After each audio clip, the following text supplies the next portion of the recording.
Hey, what's up guys? I'm Justin, this is my son Leo, and welcome to our very first video for First Wave Jiujitsu. So I'm going to try to take a little time in this video to explain what my purpose with First Wave Jiu-Jitsu is and what we're doing with First Wave Jiu-Jitsu. So let's take it away with some techniques from the guard.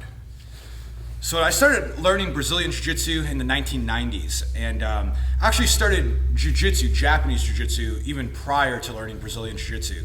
But when I learned Brazilian Jiu-Jitsu, what comes to mind way back then is that I was using unnatural movements against my opponent who was using natural movements against me, and it's what made Jiu-Jitsu highly effective.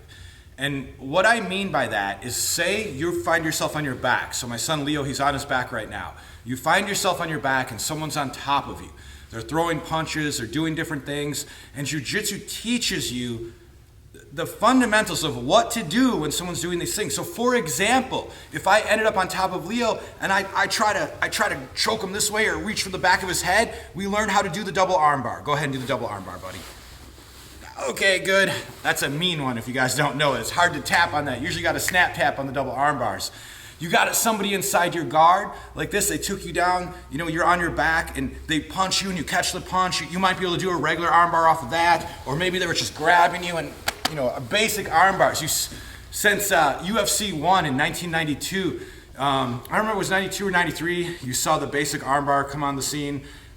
Basic moves, right? You've got somebody here in your guard and they're trying to keep their base. You can come up and make a Kimura lock. Okay, good. Like something that might happen where you don't see it, a good jiu-jitsu person probably wouldn't do this, but a brand new student walking into your school or a real fight, a real self-defense situation, you might have someone bearing down on you with like the forearm in your throat, and you can push that, and you can make the head-arm triangle. Go ahead, buddy.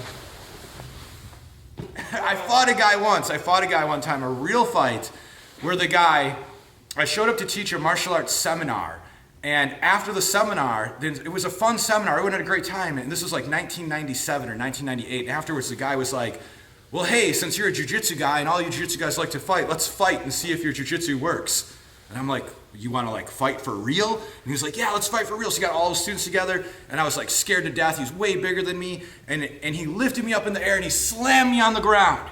And I was up in the air thinking like, oh my God, I'm gonna die right now. And he slams me on the ground. And when we land on the ground, he puts his arm in between my leg. And he hugs me. He's holding me like this. And so of course I triangled him. Go ahead and triangle me. The person on top is making natural movements. Things that they instinctively want to do, like grabbing your head, reaching too far. And the person on the bottom is making unnatural movements. Technical jiu-jitsu strategies. I armbarred somebody in a real fight once back in 1996 or 7, I think it was, and he came to my dojo 6 months later after his arm was healed. I popped his arm pretty good, and he said that he slipped on the mat. He doesn't know how his arm broke. It's like, man, dude, I trained for that. I broke your arm. I trained for that move, for that concept. But there is a significant issue in jiu-jitsu right now. And that is, jiu-jitsu overall is no longer training people in this manner.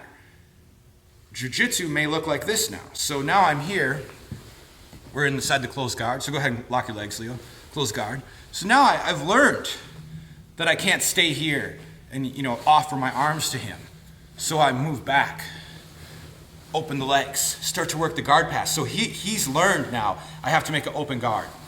Okay, I used the open guard strategy in a real fight back in the day. I hit him with knees, you can catch triangle chokes, I caught a sweep, all kinds of stuff you can do from open guard, even in a real fight. It keeps your opponent's distance away from them, or their weight or their pressure off. So if I try to squish Leo right now, just by making some pressure with his feet, he can keep me away from him.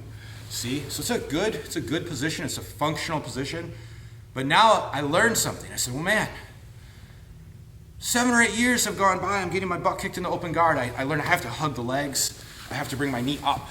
Now I'm defending, I'm gonna go to pass the guard with the knee up. It's very practical for me to keep my knee up in this position because he's out of range to submit me. I can throw strikes from here.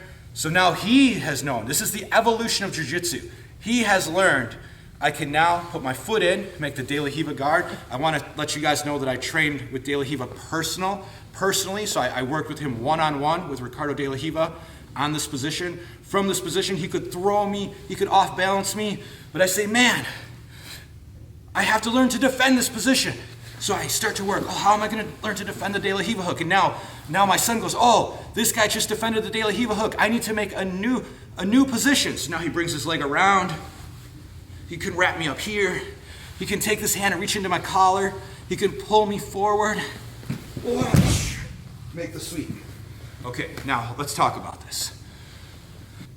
I spent 10 to 15 years of my life chasing those jiu-jitsu strategies, making jiu-jitsu more and more complex, more and more strategic. And at the end of it, I said, you know what? This isn't really jiu-jitsu anymore, is it? It's beautiful. It's strategic. The tournaments, they're awesome to watch. I recently watched the last Abu Dhabi tournament. Man, those guys are amazing.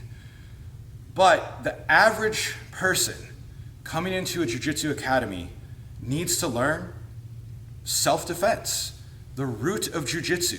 The most important principle of jiu-jitsu is survival. And so many martial arts academies now are training only to win these tournaments, only to be, the next Pan Am champion, the IBJJF champion, whatever you want to do, right? Everyone I know is a world champion in jiu-jitsu right now for some reason. It's a very strange time in jiu-jitsu.